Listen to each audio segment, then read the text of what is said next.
नमस्कार, मैं Rakesh Kumar, assistant professor भगवान आदिनाथ कॉलेज ललितपुर से।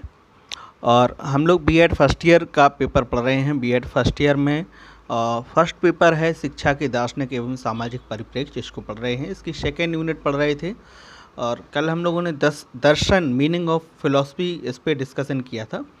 और उसके बाद हम आज चर्चा करेंगे कि दर्शन शास्त्र का शिक्षा पर प्रभाव, क्या प्रभाव है, इसको पढ़ेंगे। देखिए, इसको देखा जाए तो दर्शन और शिक्षा दोनों एक दूसरे को प्रभावित करते हैं। शिक्षा दर्शन को प्रभावित करती है और दर्शन शिक्षा को प्रभावित करती है। तो अभी हम जान लें कि दर्शन शिक्षा को कैसे प्रभावित करती है, इसको हम लोग जानें। देखिए, इसमें सबसे पहला इसमें जो हेडिंग्स बताई गई है वो है दर्शन व शिक्षा के उद्देश्य। उद्देश्य शिक्षा के कैसे दर्शन प्रभावित करती है, इसको जानिए। देखिए, पहले के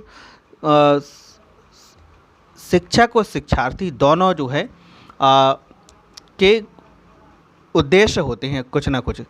शिक्षक का अलग उद्देश्य है। शिक्षक का उद्देश्य है स्टूडेंट को पढ़ाना, अच्छे से अच्छी शिक्षा प्रदान करना। और स्टूडेंट का उद्देश्य होता है कि हम अच्छे से अच्छा ज्ञान, ज़्यादा से ज़्यादा ज्ञान गेन करें। ठीक। और पुराने समय में हम लोग देखें कि जब लोग इसमें बताया गया कि स्पार्टा और जर्मनी, पहले के समय में यहाँ के उद्देश्य हुआ करते थे कि लोगों को सैनिक शिक्षा प्रदान करना, सैनिक शिक्षा प्रोवाइड करना। क्यों प्रोवाइड करना? क्योंकि उस समय जब विश्व युद्ध चल रहा था तो उस समय की स्थितियां थीं कि जो जितना बलिष्ठ देश है, जहाँ के लोग जितने ज़्यादा बलिष्ठ हैं, वो उतना ज़्यादा जो है आगे बढ़ पाएंगे, और जो कमज़ोर लोग हैं वो दूसरों के अधीन हो जाएंगे। ठीक। तो ये भी एक तरह से शिक्षा का उद्देश्य था उस समय का। तो लोगों को सैनिक शिक्षा सबसे ज़्यादा दी जाती थी, लेकिन समय और परिस्थिति के अनुसार ये उद्देश्य बदलते रहते हैं। वैदिक कालीन शिक्षा में मोक्ष था, लोगों की शिक्षा का उद्देश्य मोक्ष की प्राप्ति था। फिर धीमे धीमे इसमें बौद्ध काल में भी निर्वाण रहा, और बिस्मिल्लाह इसमें मुस्लिम कालीन में भी इसी तरह से रहा कि भाई। लेकिन आज हम देखें तो आज के उद्देश्य, शिक्षा का उद्देश्य है, सबसे महत्वपूर्ण उद्देश्य है आज की समय में जीविकोपार्जन।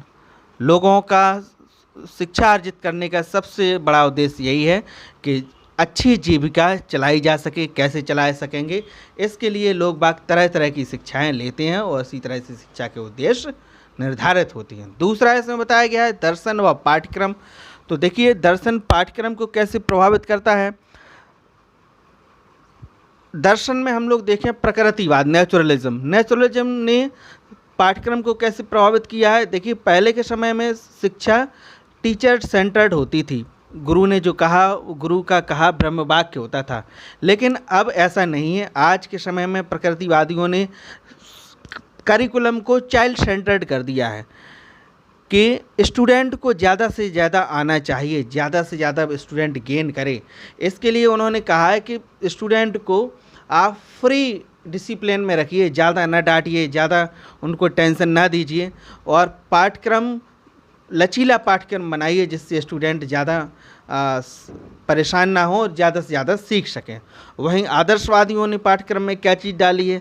आदर्शवादियों ने कहा है कि पाठ्यक्रम में सत्यम शिवम सुंदरम की अनुभूति होना चाहिए। बालक नैतिक मूल्य, नैतिक संस्कार, आचरण, सभ्यता, संस्कृति, इन चीज़ों को भी सीखें। तो ये चीज़ें भी पाठ्यक्रम में आज जो है शामिल हैं। और इसी के बाद